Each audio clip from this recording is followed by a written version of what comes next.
Steve, what are we making today? Lemon drops.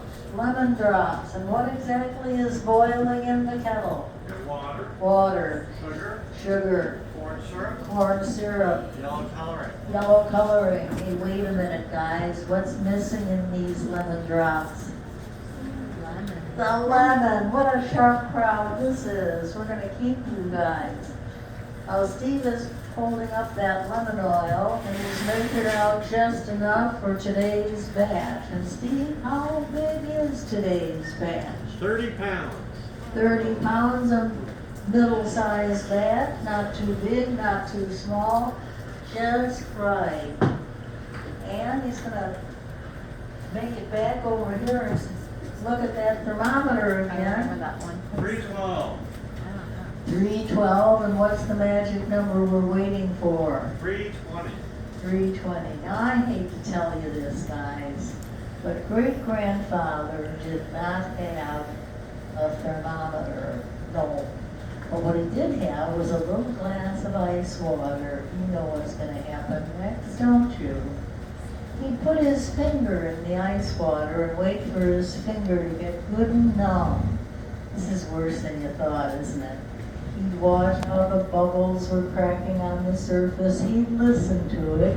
And then when he thought it was just about the right temperature, quickly, we mean very quickly, out of the ice water to the kettle, out of the kettle, out of the ice water, he would feel the candy to decide the temperature. Don't do that at home. That's a bad idea. Notice we're not using his technique here. We have a thermometer in the kettle, but we also know that great-grandfather went to the afterworld with all 10 fingers.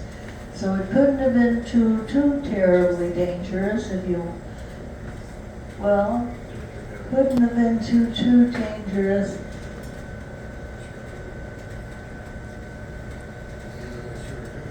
And if you knew what you were doing, it would be even better. And he must have known what he was doing. We've seen this in recipe books, old recipe books, as well as having it passed down in the family. Now Steve is looking again. 320. 320, the magic number. Turning off that heat. It's the last batch of the day. Wahoo! Going to take out that thermometer that great-grandfather did not have. There you go. Get rid of the drips.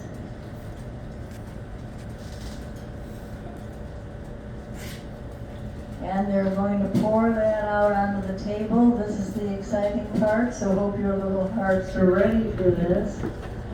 Out and around and over. Be very, very glad your little fingers aren't under there. And aren't we glad on this side that we were smart enough today to put those little iron bars down around the tabletop. Because you see, if we forget to do that, we have to share the candy with the floor. That's not much fun. So we're generally clever enough to put the little bars in place. Get the rest of those drips there warm, waste not, want not. There we go. And we're going to take that kettle to the sink. Do you like the kettle?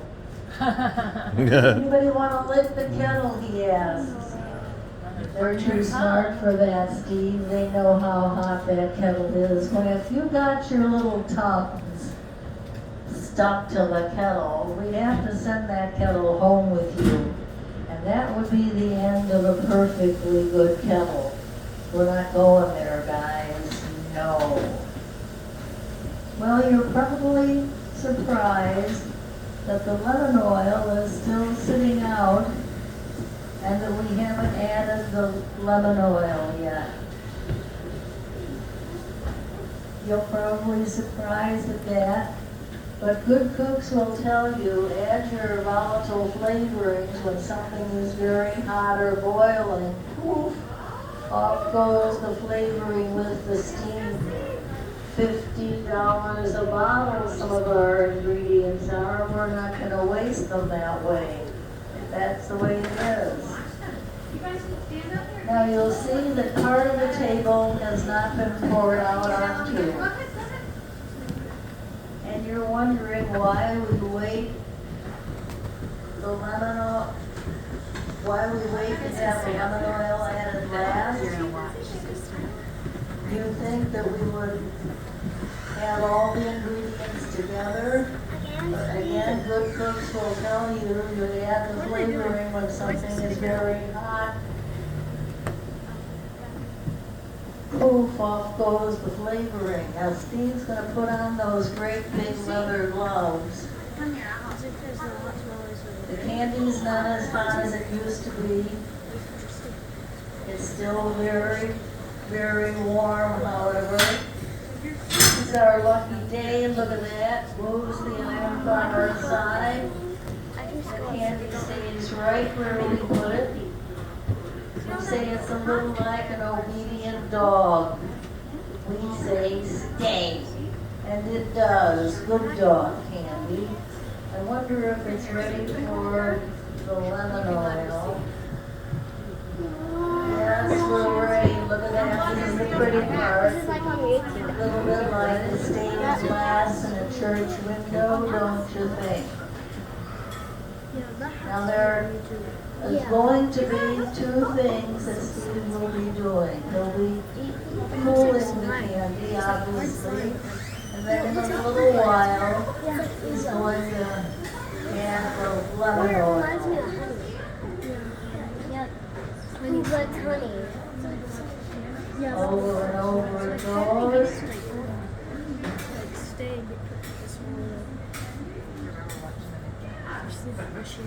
Now, as I said,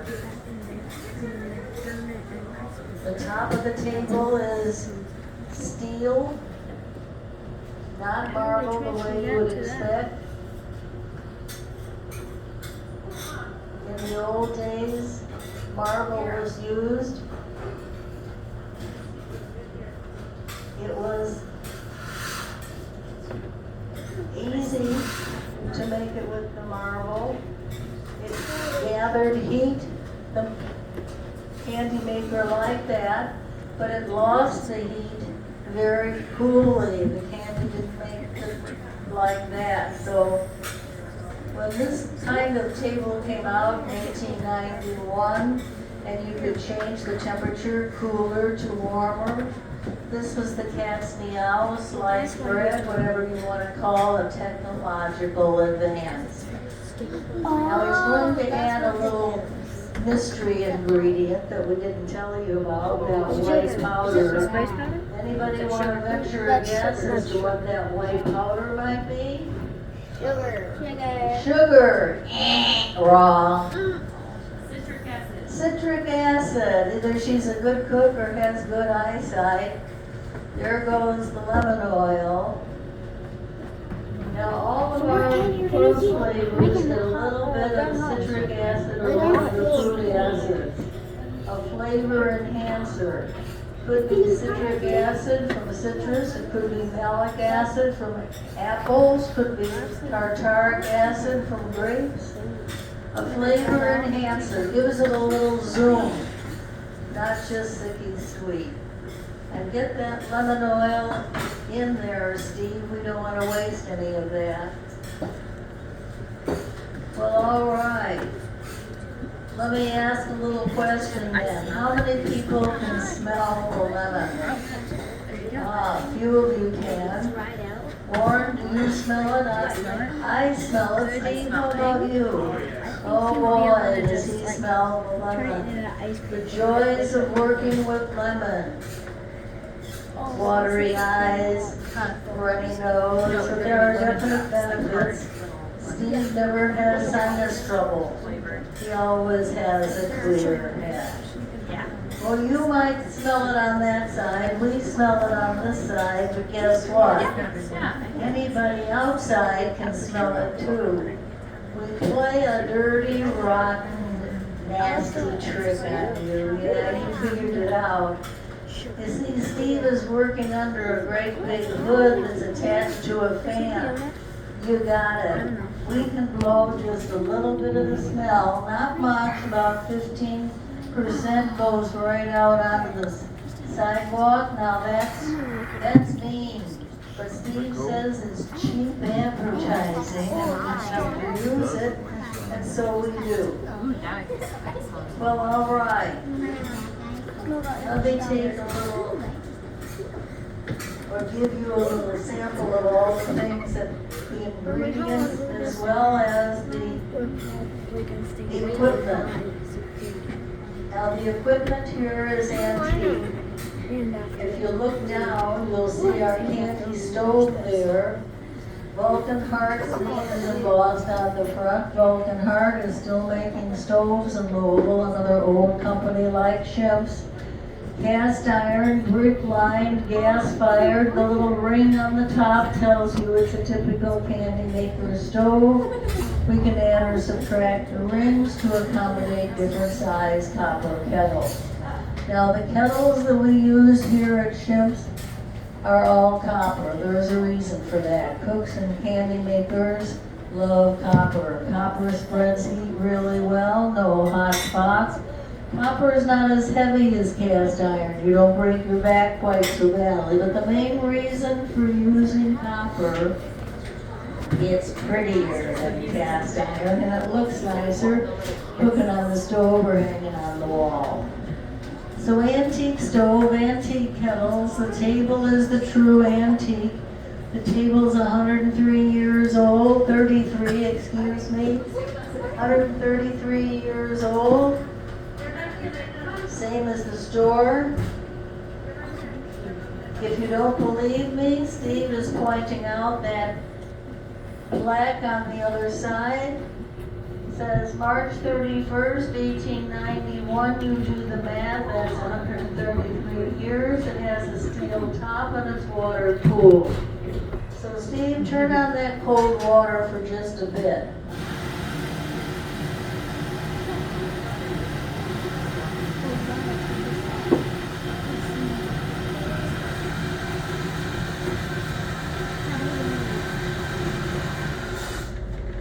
We can spray hot or cold water to the underside of the table to heat or cool the candy. That was high tech in 1891.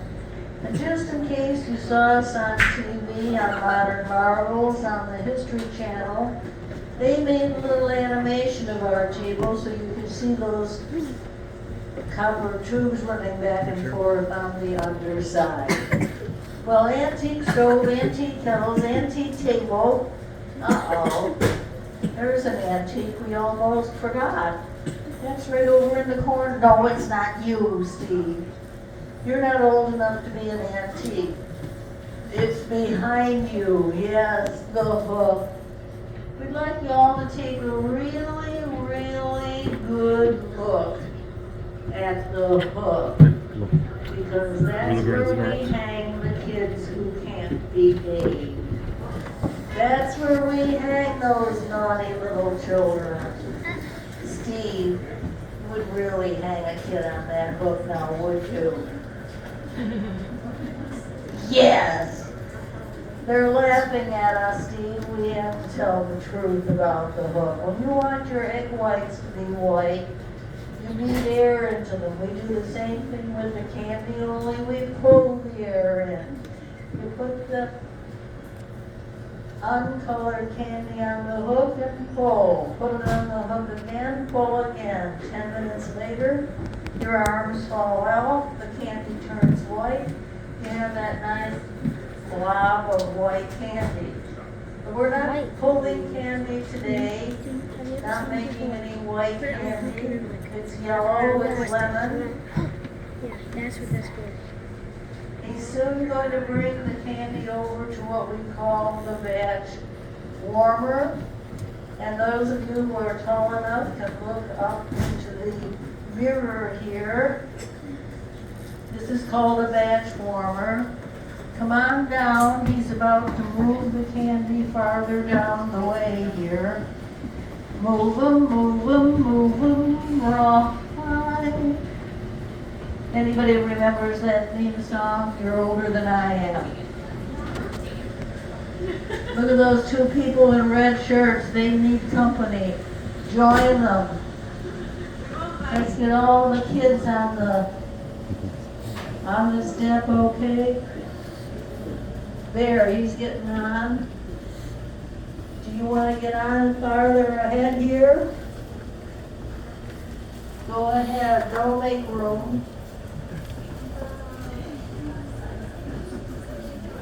This long wooden table is called the bench by the candy maker, and we have sugared the bench. That's a lot like flouring the board at home. You don't like your biscuits and your cookies to stick to the board. We don't like our candy to stick to the bench. Therefore, the sugar.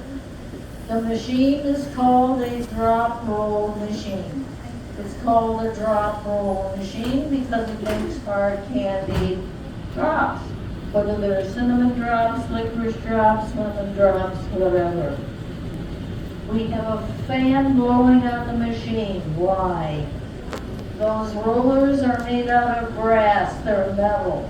As the warm candy goes through, the metal rollers get hotter and hotter. If the candy touches something that's as hot or hotter than the candy itself, it sticks. We don't like the candy to stick to the rollers either. Therefore, the fan. Now here comes Steve. He's got the candy on a canvas loop to keep it warm. We have to keep the candy warm while we're working with it. If the candy gets cold before we want it to get cold, tough, throw it out. Not much you can do with 30 pounds of hard candy that solidifies on you.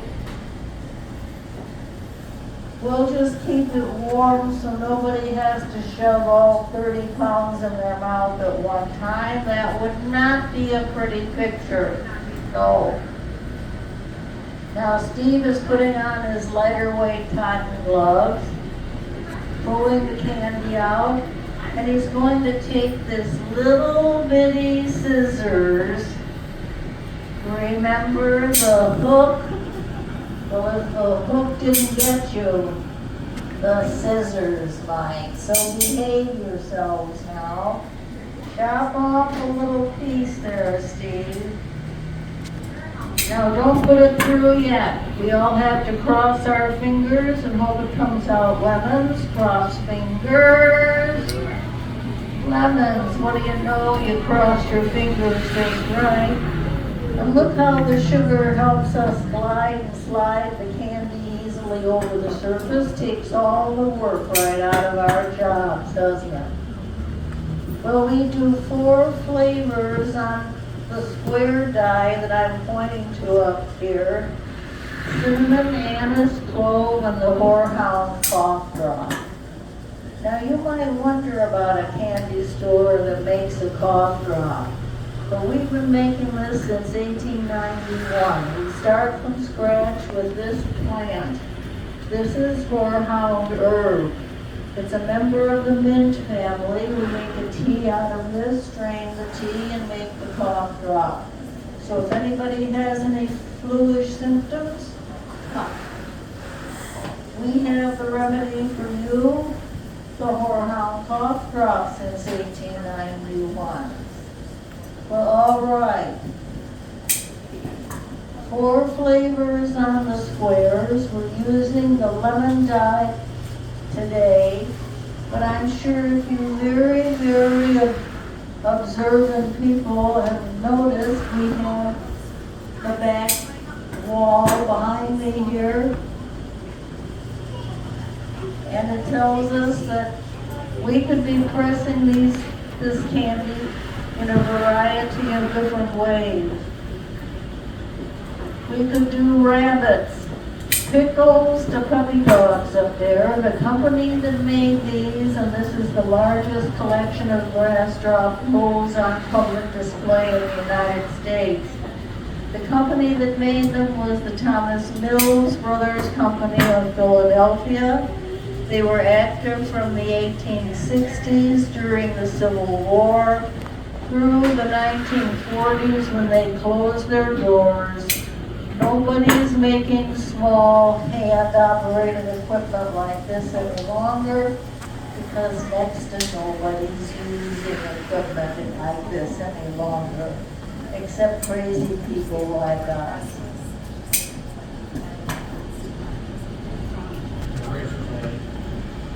Now originally this machine was hand cranked. Warren remembers the days of cranking the candy through. He said in the old days, you had to have a few muscles to make candy. Those days are gone. And this machine, like the ones you see above my head, had a handle. We took the handle off when we added the motor in the 1980s. We said that's when we joined the 20th century. We're not planning to join the 21st century. We've made that decision. But you're our special friends here. We expect you're going to keep a few secrets for us. Yeah, there's no need to talk about the DVD player, the microwave, or the digital scale. We've had to modernize just a little bit, and you don't have to advertise the fact for us. So, shh, muffs the word. Now, usually the people that stand right where you're standing, you guys, do the counting. Yeah, you count all the little lemons just as they come out of it. Steve, we have a problem? Nobody's been counting. Oh, you said nobody's been counting lemons. Now what? We're gonna have to start all over again. No, we have to start all over again. Now you know we're teasing you. We get about 100 lemons out of every pound, and I'll bet there's not a person in the room who remembers how many pounds we made today. How many? 30. I'm glad you came today, Steve. 30. Or another, if we have 30 pounds and each pound gives me 100 lemons, how many little lemons will we soon have on the table? How many? 3,000, or another way of saying that is 3,000 little lemons on the table. How about a little applause for the cooks? They've done a mighty fine job. But don't leave yet. We know what you're all thinking. You're all thinking the same thing. You're wondering how we separate these little lemons from one another. We'd love to have you think we spend our days and nights after midnight breaking these apart one by one. No, you know that can't be true. No, maybe we have a little bitty scissors and we snip each one now. I don't think that's true either. Actually, it's taken us 133 years of research. No! Research and development. Do another one, Warren. This crowd's easily amused. This is why they're called lemon drops. That's a bad joke, isn't it? Very bad. He's going to put more warm lemons in the scoop. You are the only people on earth having a warm lemon right now, a warm lemon drop. And he'll be standing right over there by that half door. Tell him if you want a lemon drop. There we go. We appreciate you finding us today. Find us again. Thank you. Yes, that's awesome. Thank you. Come again soon.